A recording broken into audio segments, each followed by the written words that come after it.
ብሩህ ህልም አላሚው በህልም ውስጥ ሆኖ ህልም እያለመ መሆኑን በመገንዘብ ህልሙን የመቋጠር ደረጃ ላይ ሲደርስ ነው። በቀጥታ ተረጓጉሞ ብሩህ ህልም ማለት እንቁ ወይም ደግሞ ግልጽ ያለ ህልም ተብሎ ይፈታል።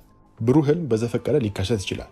ነገር ግን አብዛኛው ህልም ዓለምን በመገንዘብና ህልማቸውን ደግሞ ደጋግሞ በመከታተልና በመረዳት ውስጥ የሚዳብር ችሎታ ነው። ብሩህ ህልም ውስጥ ተዋናዩ እየተወነ እንደሆነ በመገንዘብ የህልም ዓለሙን እንደፈለገ ራሱ የሚቀርጽበት የሚደርስበት ነው። አንድ ሰው የግል እውነታውን ብሩህ ሳያደርግ ህልሙን ግን ብሩህ ማድረግ ፈልጋለሁ የሚል ከሆነ ትኩረቱ የተሳሳተ ቦታ ነው በቅድሚያ የሚገኘው። እነዚህን ዕውቀቶች አዋቂ ነኝ ብሎ ለመታየት ብቻ መጠቀም ሳይሆን በእርግጥም በተጨባጭ የግል እውነታን በማሳመር መጠቀም መቻል አለብን። ይህንኑ በመገንዘብ ነው ግልጋሎቴን እየሰጠኋችሁ የምገኘው። ሰዋዊ ልምምድ ይህ ጠጣሩ ብቻ ወይም ደግሞ በእንቅልፍ ወቅት ውስጥ ያለው ህልም ብቻ አይደለም። ሰዋዊ ልምምድ በአንድ ላይ በጥቅል ሶስተኛው ልኬት ምድር የሚባለው መድረክ ላይ የሚገለጥ ትወና ነው።